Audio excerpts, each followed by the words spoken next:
Hello and welcome to Cliff Reviews Art House.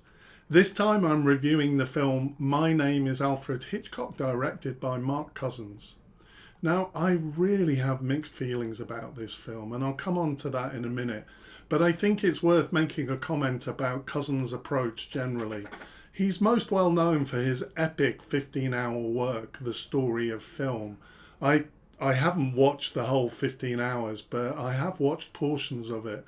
And at one level, it is very good. In terms of learning about filmmaking, it's very informative and educational. And I think its greatest success is that it definitely helps you to look at films. Of course, this isn't something unique, and any analysis of filmmaking does the same thing. But the quantity and breadth of his analysis is definitely stimulating and useful. At the same time, and this might just be a personal view, I find this 15-hour work totally overwhelming. It's like it's attempting to be a theory of everything, but actually, that's impossible. I can't imagine ever sitting down to watch all 15 hours of this work. I'm definitely a student of filmmaking and I love to learn in this way, but my methodology is bottom-up rather than a top-down theory of everything.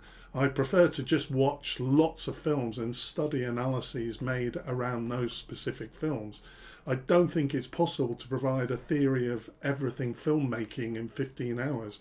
So it's my preference to learn about it in a more piecemeal, bit-by-bit way. So My Name is Alfred Hitchcock is an interesting variation on this approach. Apparently this started from Cousins deciding to watch all Hitchcock's films during lockdown. And I think this makes a lot more sense in terms of analysing the films of one director. It certainly is successful in providing a really good tasting menu for Hitchcock's films, and it definitely made me want to watch more of his films. A few years ago there was a very good deal on these box sets, and I've always intended to have a bit of a Hitchcock season. So one result of this film is that you will likely see me do some Hitchcock film reviews in the near future. On the positive side, therefore, if you want a good overview of Hitchcock's films, this is very good to watch. It includes a lot of his lesser known films and it feels like it covers fresh ground. So why do I have mixed feelings about it? Well, there's three main reasons. The first reason relates to the device of having Hitchcock as the narrator. This really doesn't work for me. Part of the joy of watching a film is picking up on something that the director has created for me to see. Sometimes these things can be quite subtle. In many cases, directors don't want to be explaining everything in their films. This takes away something of the experience of watching them. Who knows, if Hitchcock had made a documentary like this, he may have been perfectly happy to say everything that Cousins puts into his mouth. But we don't know this for sure.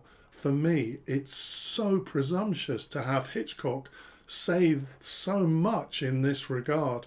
I particularly found myself balking at the questions that Hitchcock asks the audience. I'm not sure why, but it just didn't feel right to have this fake Hitchcock asking me these slightly self-satisfied questions about whether I had noticed something in a particular scene. The second issue relates to the way in which Hitchcock is impersonated. Alistair McGowan is an astonishing impersonator, and he does a great job here. However, I always heard Alistair McGowan's voice. If you don't know him, perhaps it would work much better. But afterwards I listened to some clips of Hitchcock speaking, and the impersonation definitely isn't perfect. It would be fine for an impressions show, but I think if you're going to put words into Hitchcock's mouth, it needs to be absolutely perfect, and for me, it wasn't. Another problem was what we saw when he was talking. There was no issue when we were watching clips as he talks, but in between the clips, we kept seeing the same photos, the same images of Hitchcock. This just didn't feel right for me. I think I would have preferred to see McGowan doing a full Hitchcock impersonation in front of the camera.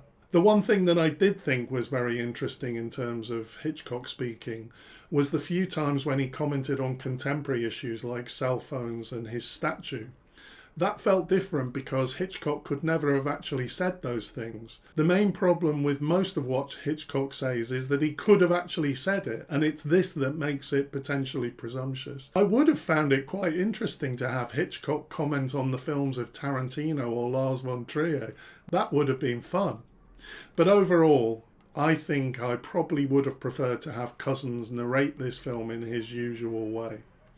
The third issue I have with this film is the complete glossing over of the sexual accusations that have been made against Hitchcock. Of course, there's no proof of anything and he's not around to defend himself, but there have been very serious and very detailed accusations made against him. I can understand why it might be difficult to bring this into the film, but not having it in creates a major problem, especially as there's a section on desire. If the film was being true to itself, it would have been really interesting if Hitchcock had in some way referred to the accusations. I guess Cousins must have wrestled with this, or at least I hope he did, and decided that it was too difficult to integrate it in. But then he does leave himself open to this serious criticism. One thing that I wasn't sure about was why we keep seeing a contemporary image of a woman in a yellow jumper. She doesn't say anything, but she appears multiple times and she has a serious look on her face. I'm left not knowing what her purpose is. I did wonder if perhaps she's there to acknowledge this Me Too problem and whether we're kind of seeing a look of disapproval from her. I don't know, perhaps this is stretching it, but otherwise I don't know why she's there. Overall, this was a great taster session for Hitchcock's work, and it definitely makes you want to watch or re-watch the films. I think it is a bit long at 2 hours, and this probably is the case for the 15-hour story of film too. Most of the points could have been made in half the time. But all that said, I do think there are deep flaws in this as a documentary work.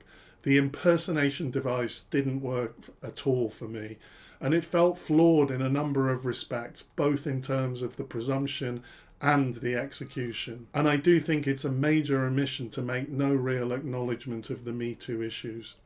To be honest, unless you're really interested in Hitchcock, I wouldn't particularly recommend this documentary. I think it would actually be better to spend the time watching the films, and also the Hitchcock Truffaut documentary, which is great. Thanks for watching. See you next time.